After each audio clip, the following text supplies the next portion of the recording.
Welcome back to Reg Talk UK, the podcast that helps UK banking professionals stay sharp, stay informed, and stay ahead of regulation. I'm Alex. And I'm Jamie. This week, we're really digging into some pretty major shifts impacting your world in retail banking. We are indeed. We're looking at AI's huge and, let's face it, pretty disruptive effect on jobs in the sector. And then there's the FCA sort of juggling consumer protection, particularly around scams, with trying to streamline things for you, the firms. Yeah, the tricky balancing act. And, of course, looming over to all those economic headwinds we keep talking about. It's quite a lot to cover, but absolutely vital stuff if you're in compliance, legal, or risk. Really need to get your head around it. Absolutely. Because, understanding these things isn't just about compliance anymore, is it? It's about strategy, how you position your firm, how the whole landscape is changing. Definitely. So we've trawled through the latest updates, the reports, the statements, trying to pull out what really matters for you. Right, let's dive in then. Okay, first up, AI. This is a big one. The headline figures are, well, they're quite something. Data suggesting AI could put 1 in 10 UK banking jobs at risk by 2030. Yeah, it's a stark number, isn't it? We're talking, approximately 27,000 roles potentially affected. Wow. And where are these hits likely to land? Well, the analysis suggests the bulk of it, something like 82% of work hour reductions and maybe half the cost savings, will come from back office and admin functions. Right, so the repetitive tasks, data processing, that sort of thing. Exactly. Those areas are just, prime candidates for automation. And the efficiency gains, you can see why that's driving industry investment. And it's serious investment, too. The projection is over £1.8 billion into generative AI by 2030.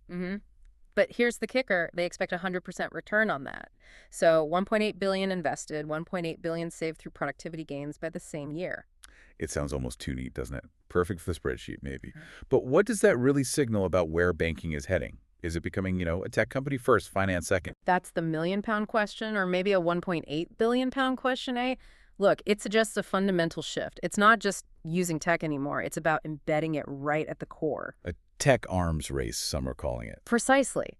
And the big four, HSBC, NatWest, Barclays, Lloyds, they're all heavily involved, seriously beefing up their AI capabilities. Yeah, we've seen Lloyds launch its AI Center for Excellence, NatWest working with OpenAI on bank-wide simplification. They're building the foundations for what banking looks like tomorrow, doing it right now. So if the banks are plowing in billions, aiming for these big productivity boosts, what about the people, the staff in those roles now? It's not just jobs disappearing, is it? It must be about skills changing completely. It has to be. And, the industry seems to be acknowledging this. Look at Zopa Bank launching their Jobs 2030 campaign. Right, aiming to reskill 100,000 banking workers in AI by 2030. That's ambitious. Well, it really is. And they're talking about industry-aligned training tailored specifically to the UK banking sector, even a coding academy. It sounds like a proper, proactive effort. Which is encouraging. Claire Gambardella at Zopa acknowledged the potential risk of job cuts, but framed reskilling as putting employees on the front foot. And Lloyd's sending bankers off to Cambridge for an AI boot camp. It shows a recognition across the board, doesn't it? It suggests they know you can't just cut jobs without losing valuable knowledge and, loyalty. You have to invest in adaptation. Exactly. And you can't ignore how workers feel about this either. That TUC poll found half of UK adults are worried about AI affecting their job. And even higher among younger workers, right? 62% of 25 to 34-year-olds. Yeah. So the TUC is pushing for this worker-first strategy involving unions, talking about a digital dividend from the productivity gains. It's a societal issue, not just tech. Definitely. So for you listening, in your roles in retail banking, this isn't some abstract future trend. It's happening now. You need robust plans for workforce transition. You need to think about ethical AI deployment. How does that work in practice? And how do you communicate these changes? Internally, externally.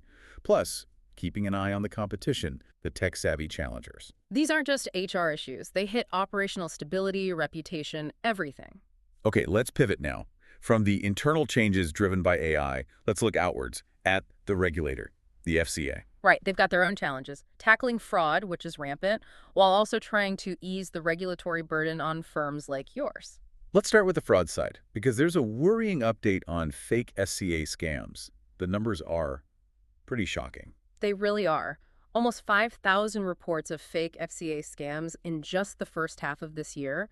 480 people tricked into sending money. And compare that to last year. Well, the whole of 2024 saw just over 10,000 reports and about 990 victims, so the rate has basically doubled. It shows how vulnerable people are. Particularly older people, it seems. Nearly two-thirds of victims were 56 or older. That's right. It highlights the sophistication of these scams and how easily trust can be exploited when something sounds official. And the methods they're using.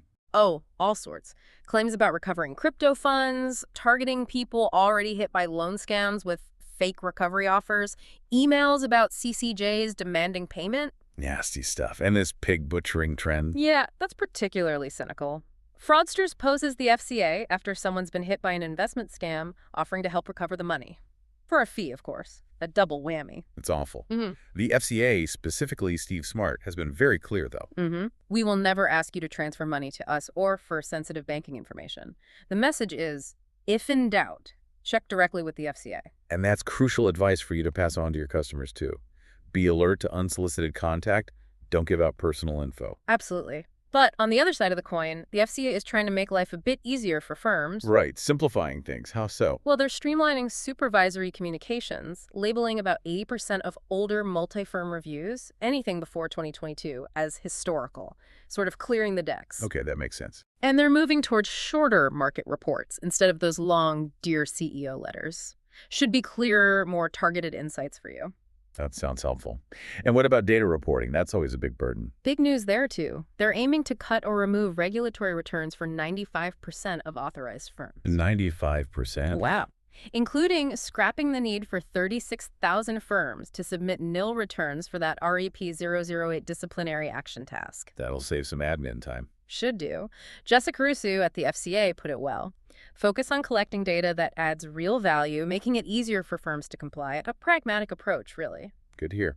Another area they're focused on is workplace savings, right? Yeah. Addressing low savings levels. Yes, tackling that stark reality, 1 in 10 people with no cash savings, another fifth with less than $1,000. It's a real issue. And only 7% of employers offer workplace savings schemes, partly because of perceived regulatory hurdles. Exactly. So the FCA has stepped in to provide clarity on those hurdles, things like national minimum wage rules, financial promotions, BCOBS, CDD, FSCS implications, making it clearer how these schemes can operate. Focusing on opt-in models, working with the Treasury and MAPPS. Mm-hmm. Emma Reynolds from the Treasury called them a great way for everyday workers to put a little aside. It's about financial inclusion, resilience. Definitely needed. Yeah. And one last thing on the FCA front, this PISCCS platform approval. Ah, yes, the Private Intermittent Securities and Capital Exchange System, the LSE getting approval to run the first one. The world's first regulated private stock market, they're calling it. It is. Aimed at helping private companies access capital, trade shares intermittently. It's starting in a sandbox, aiming for a permanent setup by 2030. Quite innovative. So lots happening with the regulator. For you listening, it means staying vigilant on fraud is key. Absolutely, for your customers and your own institution, but also look to leverage those regulatory efficiencies they're bringing in. And maybe explore opportunities in things like workplace savings. Financial inclusion is clearly a growing focus. Yeah, and keep an eye on innovations like PISCCS. Understand how capital markets are evolving. It could point to future client needs or investment opportunities. Okay, let's broaden the view now for our final segment, the wider economy and something crucial, banking system reliability. Right. Andrew Bailey at the Bank of England recently flagged an acute challenge for the UK economy. What were the key points? Weak underlying growth and that drop in the number of workers since the pandemic. Factors like more long-term sickness, fewer young people working. It's a complex picture. And inflation's still biting, isn't it? Highest in the G7 at 3.8% in July. Still stubbornly high, yeah. Yeah. All adds up to a pretty tough operating environment for banks and everyone else. And against that background, talk of potential tax changes from the chancellor. Rachel Reeves reportedly looking at ways to fill a potential $50 billion hole in public finances. And the proposals are quite chunky. A new NI levy on rental income, capital gains tax changes, maybe replacing stamp duty. Yeah, potentially significant stuff. The NI on rental income alone estimated $2.18 billion first revenue. These could really ripple through the economy. How might they affect banks directly? Well, they could hit customers' disposable income, change investment behavior, especially around property. That feeds directly into the mortgage market, lending. Right. You'd need to anticipate shifts in demand and maybe impacts on loan quality. Makes sense. Now, shifting gear slightly, system reliability. That HSBC outage recently. Yes, August 27th. App and online banking down for hours. Customers locked out. And it's not just HSBC, is it? There's a wider trend here. Sadly, yes. Figures show 1.2 million people affected by various bank outages in 2024. Since 2023, 9 major banks have clocked up around 803 hours of downtime between them. That's a lot of hours. Yeah. And with branches closing, people rely more and more on digital channels. Exactly. It makes operational resilience absolutely critical. These outages really damage trust and leave customers stranded if there's no physical alternative nearby. It's a huge issue. It really is. But let's end on a more positive note. We're seeing some good initiatives on the social and environmental side, too. We are. Lloyd's Banking Group, for instance, just announced a $100 million loan deal with Sovereign Network Group SNG. What's that for? Sustainable retrofitting of thousands of social homes. It's Lloyd's biggest commitment for this purpose so far, part of a larger $500 million social housing fund, partly backed by the National Wealth Fund. So public and private sectors working together. Exactly. Aiming for net zero goals, but also providing warmer, greener homes. A tangible ESG commitment with real social benefit. Which is important. So for you listening, navigating this economic uncertainty, bracing for policy shifts, shoring up operational resilience, and delivering on ESG, it's all interconnected, isn't it? Absolutely. Demands real strategic thinking and proactive planning. Okay, let's quickly recap the main points from today. We started with AI's major impact, those 27,000 jobs potentially at risk by 2030, the huge $1.8 billion investment, but also those vital reskilling drives from firms like Zopa and Lloyd's. Then the FCA's double-edged role, fighting that surge in fake scams, nearly 5,000 reports this year already, while also streamlining rules like cutting data returns for 95% of firms, promoting workplace savings, and greenlighting the innovative PISCS platform. And finally, the bigger picture. Yeah. The economic challenges Andrew Bailey highlighted, potential major tax changes on the horizon, those worrying banking system outages, but also positive ESG action, like Lloyd's social housing funding. Yeah, it's clear the pace of change isn't slowing down, is it? Across tech, regulation, the economy. It's relentless. I suppose the big question for everyone in retail banking is how do all these threads weave together to reshape what you do, the skills you need, and maybe even the fundamental purpose of banking over the next, say, 5 years? A big question indeed. That's all from us this week. Thanks for listening to Reg Talk UK. Until next time, stay sharp and stay compliant.